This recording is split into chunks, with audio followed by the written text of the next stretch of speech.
ঘুম থেকে উঠে ঘর ঝাড় দেওয়ার পর বাইরে দাঁড়িয়ে দাঁড়িয়ে ব্রাশ করছি। কালকেই খাওয়া জলটা শেষ হয়েছে, একটা ড্রাম আনা হয়েছিল, তো আজকে সকালে আমাদের ড্রামটা জল ঢেলে রাখা হচ্ছে। মুখ হাত পা ধুয়ে চলে গেছিলাম রান্নাঘরে, ওর জন্য তো সবার প্রথমে একটু গরম জল করে নিচ্ছি।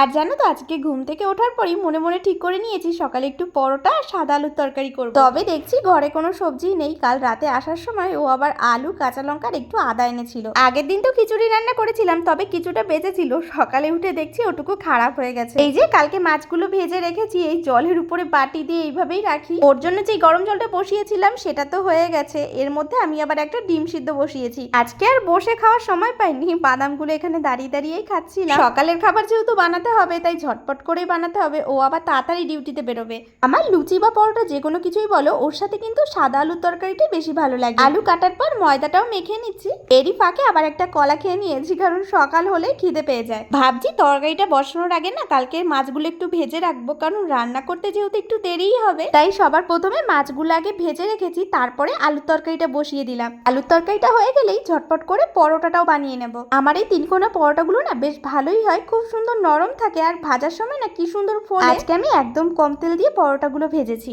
খাবার তো আমার বানানো হয়ে গেছে, ও গেছিল আবার স্নান করতে। এখানে আবার দুদিন ধরে জল দিচ্ছে না, তাই ও স্নান করতে যাওয়ার সময় বেশ কিছু জামা কাপড় নিয়ে গেছিল, সেগুলোই ধুয়ে এনেছে। আমি এখন ছাদে যাব জামা কাপড়গুলো মেলে দেওয়ার জন্য। আর জানো আমি যখন রাতে বসে ভয়েস দিচ্ছিলাম তখন মনে পড়েছে ছাদে জামা কাপড় নেড়ে দিয়ে এসেছি, আনা হয়নি। দৌড়ে আবার ছাদে চলে গেছি জামা কাপড়গুলো আনার জন্য। আমার তো খাবার বানানো হয়ে গেছে সেই কখন, ও আবার রেডি হয়ে বলছে ও নাকি খাবে না, তাই ওকে আবার একটা পরোটা জোর করে খাইয়ে দিলাম। ও খাওয়ার পর আমি আবার খেয়ে নেব। তাই ওকে বলছিলাম যে তুমি যখন খাবে না তাহলে সকালে তো এত হাকজাক করে খাবার বানানোর কোনো দরকারই ছিল না। সকালে খাবার খাওয়ার পর এবার চলে যাচ্ছি দুপুরের রান্নার তোড়জোড় করতে। শিলটা উপরে তোলা হয়েছে কারণ নিচে বসে বাটতে না আমার একটু কষ্ট হয়ে যায়। ও আবার কাল রাতের বেলা কিছু ফল এনেছিল, আর সেই ফলের মধ্যে দেখো এই ছোট্ট ছোট্ট আপেলগুলো এনেছে, দেখতে যে কি ভালো লাগছে। এইদিকে আমার তরকারিটা প্রায় হয়ে গেছে। তরকারির পর বানাচ্ছি এই যে মাছের টক। আমি সেই ছোট্টবেলা থেকে খেতে খেতে এটা বড় হয়েছি। দুপুরে খাওয়া দাওয়া করার পর কিছু ফল কেটে নিয়েছি, তারপরে জানো তো একটু মাখা খেতে ইচ্ছা করছে। ঘরে আবার মাখা খাওয়ার মতন কিছু ছিল না, তাই দুটো আমলকি কেটে লঙ্কা দিয়ে মাখিয়েছি। সন্ধেবেলায় আজকে আবার মোমবাতি প্রদীপ জ্বালাতে হয়, তো